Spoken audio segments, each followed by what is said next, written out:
Hello everyone, welcome back to our channel that is our biology boom. As you all know हमने एक नई series start कर दी है जिसमें हम हर एक चैप्टर को बहुत अच्छे डिटेल से एक्सप्लेनेशन से पढ़ेंगे। ये लेक्चर्स जो हैं आपके लिए बोर्ड के लिए आपके या फिर नीट 2024 के लिए सफिशिएंट है। So whenever you are watching the next lecture of your class then make sure कि आपको पहला लेक्चर पहले से पता हो, आप थोड़ा रिवाइज करके आए हो, तभी आपको काफ़ी यूज़फुल होगा। तो चलिए, जो आज का लेक्चर है that is a biological classification part 2, जिसमें आज हम कवर करेंगे मोनेरा। नॉट पूरा मोनेरा कवर नहीं करेंगे, मैंने आपको बताया था कि हम थोड़ा थोड़ा ही रोज़ पढ़ेंगे, लेकिन डेली पढ़ेंगे ताकि चीज़ें जो हैं हमें याद रहें और ज़्यादा हैक्टिक शेड्यूल ना हो। तो आज सिर्फ हम मोनेरा का इंट्रोडक्शन पढ़ेंगे। जो हमारा नेक्स्ट वीडियो आएगी that is on archaebacteria and after that eubacteria. ठीक है, तो चलिए आज का जो अपना लेक्चर है उसे स्टार्ट करते हैं। That is about a Monera. So if we are talking about a Monera, so Monera क्या होते हैं that they are a prokaryotes. ठीक है, और उस प्रोक्रियोट्स के अंदर जितने भी बैक्टीरिया आते हैं सारे बैक्टीरिया किंगडम मोनेरा के अंदर आते हैं। ठीक है, तो क्या ये हम कह सकते हैं that bacteria are the sole members of kingdom Monera? Yes, कि बैक्टीरिया जो हैं that are a sole member of kingdom Monera because they are present in abundant amount में। ठीक है, बहुत ज़्यादा अबंडेंट माइक्रो ऑर्गेनिज्म प्रेजेंट होते हैं। ठीक है, दैट इज़ लिख सकते हैं आप, बहुत ज़्यादा अबंडेंट होते हैं। If you are taking a soil in your hand, मतलब अगर आप अपने हाथ में एक पूरी मुट्ठी भर सॉइल लेते हैं तो आपको उसमें 100 ऑफ माइक्रो ऑर्गेनिज्म दिखेंगे। ठीक है, अभी आप जब पढ़ रहे हैं तो आपके आसपास ही माइक्रोस्कोप्स होंगे। ठीक है, बहुत ज़्यादा स्मॉलेस्ट होते हैं, माइक्रोस्कोपिक साइज़ के होते हैं, नेकेड नहीं होते हैं, बहुत सारे नेकेड होते हैं बट बहुत सारे नेकेड नहीं होते, तो उन्हें हम माइक्रोस्कोप की हेल्प से देखते हैं। सो एक फुल हैंड ऑफ सॉइल में आपको 100 ऑफ माइक्रो ऑर्गेनिज्म दिखेंगे। इफ़ अगर हम बात करें what do you mean by a cosmopolitan, cosmopolitan का मतलब होता है that micro organism occur almost everywhere.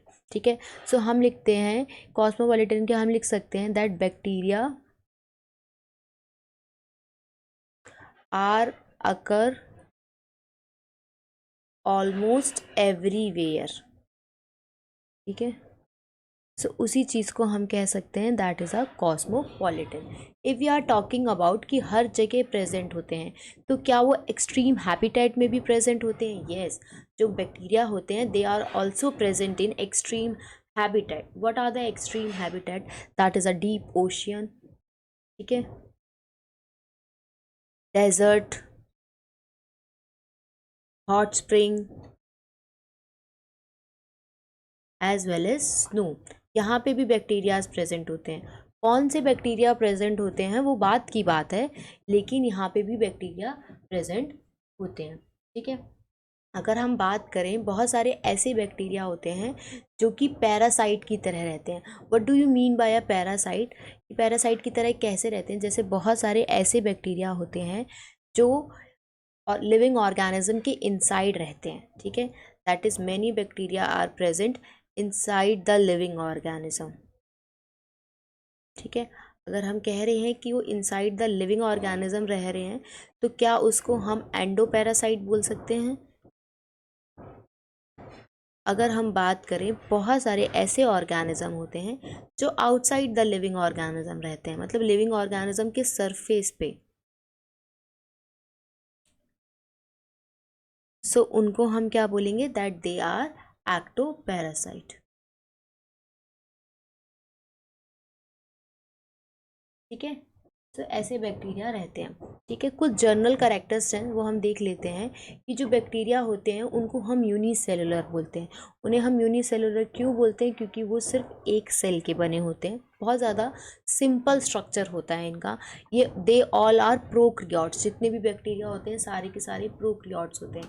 अगर आपको 9th-10th में डेफिनेशन याद हो कि प्रोक्रियोट्स और यूक्रियोट में क्या डिफरेंस होता है, तो प्रोक्रियोट्स वो होते हैं जिनके पास न्यूक्लियस नहीं होता, न्यूक्लियर मेम्ब्रेन नहीं होती। न्यूक्लियर लोलर नहीं होता, मेम्ब्रेन बाउंड ऑर्गेनेलीज नहीं होते, उनको हम प्रोकैरियोट्स कह सकते हैं। ठीक है, तो हम लिख देते हैं दैट इज विदाउट न्यूक्लियस,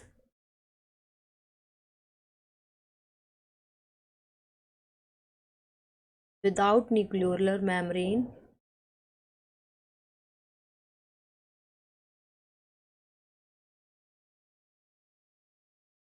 ठीक है, तो उन्हें हम प्रोकैरियोट्स कहते हैं। अगर बैक्टीरिया मोटिलिटी शो कर रहा है तो बैक्टीरिया जो है वो मोटिलिटी कैसे शो करेगा? बैक्टीरिया जो है मोटिलिटी शो करेगा with the help of flagella. Flagella की हेल्प से जो बैक्टीरिया है that is show the motility. So हम लिख सकते हैं कि for motility flagella are present.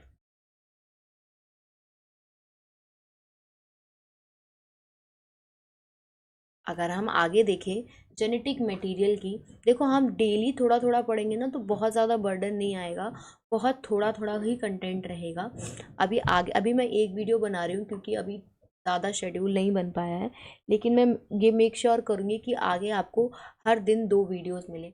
If you are talking about a genetic material, तो जेनेटिक मटेरियल कैसा होता है प्रोकैरियोट्स में या कह लो बैक्टीरिया में, दैट इज़ उसे हम कहते हैं न्यूक्लियोइड या फिर जीनोफोर, या उसी को कह सकते हैं दैट इज अ इंसिपिएंट न्यूक्लियस। कुछ ऐसा जेनेटिक मटेरियल प्रेजेंट होता है। ठीक है, इसमें क्या होता है, अगर हम बात करें जेनेटिक मटेरियल कैसा होता है, that is a double stranded circular DNA. अब वो डीएनए कैसा होता है, दैट इज अ नेकेड, मतलब हम देख सकते हैं। ठीक है, what is a DS, that is a double standard. ठीक है, इसके अलावा कुछ पॉलीअमीन्स भी प्रेजेंट होते हैं। पॉलीअमीन्स क्या होते हैं? पॉलीअमीन्स होते हैं that they are non histone proteins.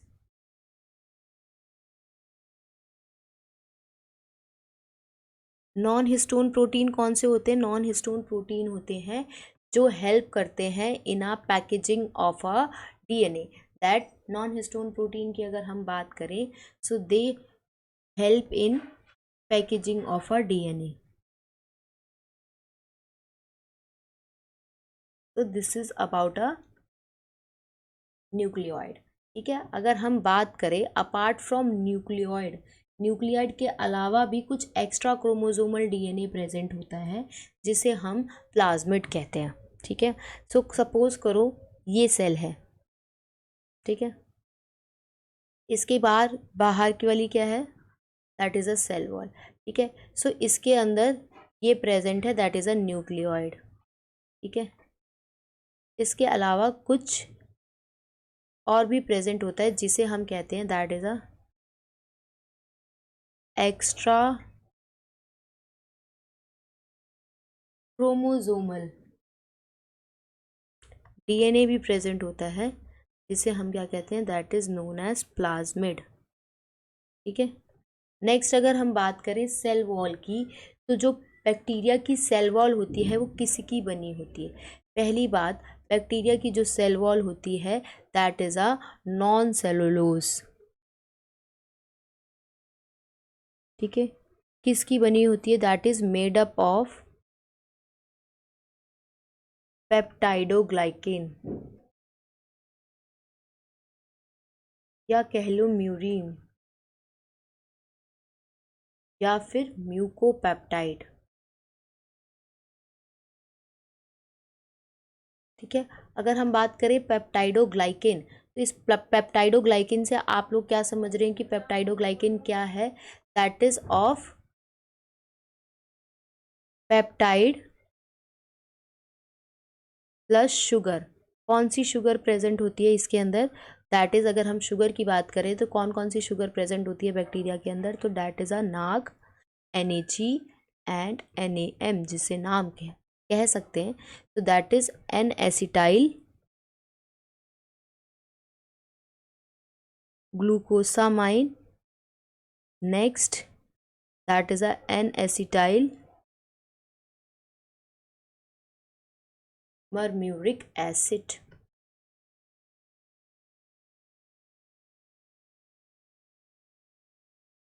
ठीक है। अगर हम बात करें कि ऐसा कौन सा बैक्टीरिया है जिसके अंदर सेल वॉल एब्सेंट होती है, तो that is be seen in mycoplasma. Mycoplasma और ब्लू ग्रीन एल्गी भी मैं पढ़ा दूंगी, लेकिन अलग से। देखते हैं परसों का lecture, next day after tomorrow का लेक्चर होगा या कल का ही लेक्चर हो जाएगा। नेक्स्ट अगर हम बात करें सेल मेम्ब्रेन की, तो जो सेल मेम्ब्रेन होती है, अब ये तो पता चल गया कि सेल वॉल जो होती है that is made up of peptidoglycan. अगर हम बात करें सेल मेम्ब्रेन, तो वो किसकी बनी होती है? That is made up of lipoprotein. Lipoprotein का मतलब क्या हुआ? That is lipid plus protein. ठीक है। इसके अलावा इसके अंदर कोई भी no membrane bound organelles are present.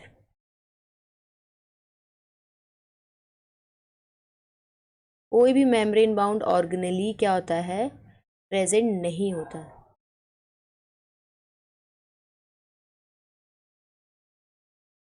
कोई भी प्रेजेंट नहीं होता। जितने भी होते हैं ना आपके, that is ER, Golgi complex, GC, mitochondria, lysosomes, vacuoles, ठीक है, क्लोरोप्लास्ट,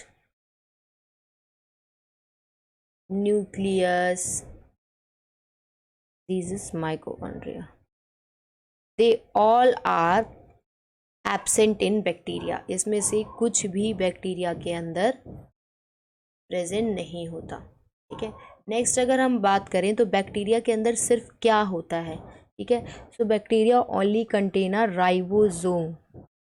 और राइबोसोम क्या है? राइबोसोम की अगर हम बात करें तो that is a non membranous structure. इसके पास कोई मेम्ब्रेन होती ही नहीं है। ये प्रोकैरियोट्स में भी देखने को मिलता है और यूकैरियोट्स में भी देखने। ठीक है। अगर हम बात करें तो बैक्टीरिया के अंदर कौन सा राइबोसोम होता है? That is a ribosome 70S। ठीक है। यूक्रियोट्स के अंदर कौन सा होता है? That is a 80S। अगर हम इस 70S की बात करें तो 70S के अंदर दो यूनिट्स होती हैं, that is a larger unit and a smaller unit. तो जो लार्जर यूनिट, सबसे बड़ी वाली यूनिट होती है, उसको हम कहते हैं that is a 50S। Smaller unit को 30S कहते हैं। इसको टोटल मत करने लग जाना, क्योंकि राइबोसोम्स की यूनिट एडिटिव नहीं होती है नेचर में।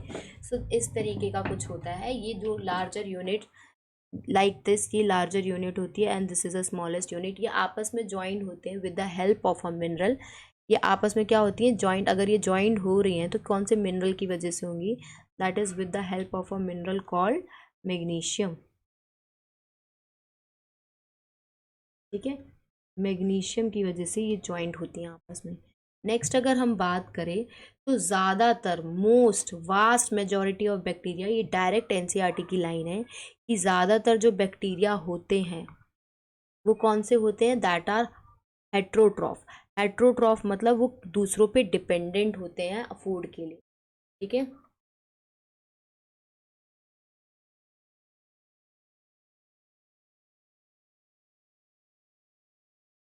नेक्स्ट अगर हम बात करें, कुछ ऐसे सम बैक्टीरिया, मतलब ज़्यादातर बैक्टीरिया हेट्रोट्रॉफ होते हैं, लेकिन कुछ ऐसे बैक्टीरिया होते हैं जो ऑटोट्रॉफ होते हैं, मतलब अपना खाना खुद बनाते हैं with the help of inorganic materials. So autotroph में कौन कौन से होते हैं? That is a photo autotroph भी ये शो करते हैं और कीमो ऑटोट्रॉफ भी ये शो करते हैं।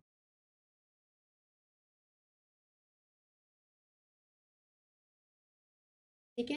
तो कुछ ऐसे बैक्टीरिया होते हैं जो दोनों तरीके के शो करते हैं। सम बैक्टीरिया होते हैं जो ऑटोट्रॉफ होते हैं, लेकिन ज़्यादातर बैक्टीरिया कैसे होते हैं? हेट्रोट्रॉफ। ठीक है। अगर हम बात करें तो बैक्टीरिया का जो स्ट्रक्चर होता है, ये बहुत बार नीट में क्वेश्चन आ जाता है। याद रखना कि बैक्टीरिया का कैसा स्ट्रक्चर होता है। That is very simple. बहुत ज़्यादा सिंपल स्ट्रक्चर होता है, लेकिन उसका बिहेवियर जो होता है that is a very complex behaviour. ठीक है। कॉम्प्लेक्स बिहेवियर शो करता है। ठीक है। स्ट्रक्चर बहुत ज़्यादा सिंपल है, इसके बावजूद भी कॉम्प्लेक्स शो करता है। नेक्स्ट अगर हम बात करें, ठीक है, तो ये जो बैक्टीरिया होता है that is a complex diverse metabolic diversity show करता है, ठीक है। अगर हम देखें so bacteria show extensive metabolic diversity, ठीक है। नेक्स्ट अगर हम देखते हैं तो बैक्टीरिया को 4 चीज़ों में डिवाइड किया गया है, ठीक है, लेकिन किसके बेस पे, that is based on their shape, shape के बेस पे डिवाइड किया। रॉड शेप कैसी होती है, लाइक दिस, इस रॉड शेप को हम क्या कहेंगे, क्या बोलेंगे, दैट इज बेसिलस। इसी अगर बेसिलस का प्लूरल देखना हो तो क्या हो जाएगा, दैट इज अ बेसिलाई, ठीक है। ये जो बेसिलस होता है कहाँ कहाँ देखने को मिलता है, एग्जाम्पल अगर याद आ रहा हो, जिससे दही बनता है दैट इज अ लैक्टोबैसिलस। इसके अलावा बेसिलस एंथ्रासिस, ठीक है। नेक्स्ट अगर हम बात करें स्फेरिकल की तो this is shape like this, ठीक है। स्फेरिकल की बात करें तो कौन सा बैक्टीरिया शो, इसको क्या बोलेंगे, दैट इज कोकस। इसका प्लूरल क्या हो जाएगा, दैट इज अ कोकाई। कौन कौन से बैक्टीरिया होंगे, अगर याद हो तो नाम सुने होंगे, दैट इज स्ट्रेप्टोकोकस, ठीक है। इसके अलावा दैट इज स्टिफाइलोकोकस। नेक्स्ट अगर हम बात करें कोमा शेप की, कोमा कैसी शेप होती है, ठीक है। अगर हम कोमा शेप की बात करें तो दिस इज, जैसे कोमा बनता है ऐसे, ठीक है। इस शेप के बैक्टीरिया को क्या कहते हैं, दैट इज अ विब्रियम। विब्रियम क्या हो गया, सिंगुलर, और विब्रियो क्या हो गया, दैट इज अ प्लूरल, ठीक है। एग्जाम्पल अगर याद हो, that is Vibrio floreri. Just a second, यहाँ थोड़ी स्पेलिंग मिस्टेक हो गई।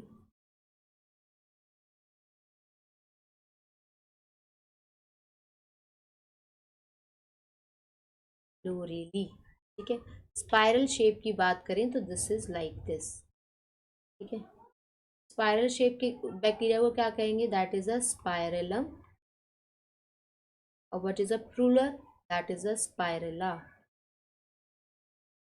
ठीक है। कौन कौन से बैक्टीरिया होते हैं, एग्जाम्पल हेलिकोबैक्टर पाइलेरी। ये क्या कॉज करता है, Helicobacter pylori, that is cause peptic ulcer. इसके अलावा ट्रेप्टोनीमा पैलिडियम, ये क्या कॉज करता है, that is a Treponema pallidum, that is syphilis, एक डिजीज है ये,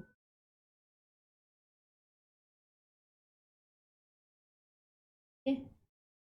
तो these are the shape of bacteria that is given in NCERT as well, कि कोकाई की शेप ऐसी होती है जिसे हम coccus, bacillus this is a rod shape, spirillum spiral shape, Vibrio comma shape, ठीक है। बैक्टीरिया को हम पीलियोमॉर्फिक भी बोलते हैं इन नेचर, बिकॉज, ऐसा क्यों बोलते हैं, उन्हें पीलियोमॉर्फिक ही क्यों बोलते हैं, क्योंकि because they can change their shape as well.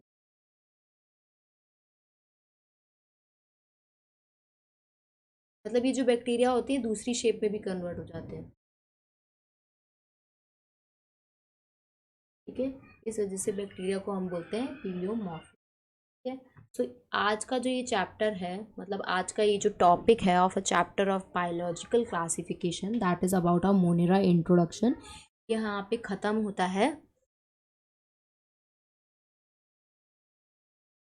ठीक है। Thank you so much all of you, ठीक है। आप रोज़ का रोज़, डेली का डेली पढ़े तो आपको बर्डन नहीं होगा, साथ में पढ़ेंगे तो चीज़ें साथ में कवर हो जाएगी। मेक श्योर कि अभी जो एक वीडियो डल रही है एटलीस्ट आप उतना पढ़ें, फिर इसके बाद जब दो डलने लगेंगी वीडियोस तो आप 2 पढ़ें, ठीक है।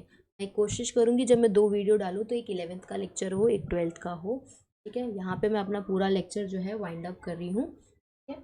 Thank you so much all of you. Once again, have a nice day and have a good day to all of you.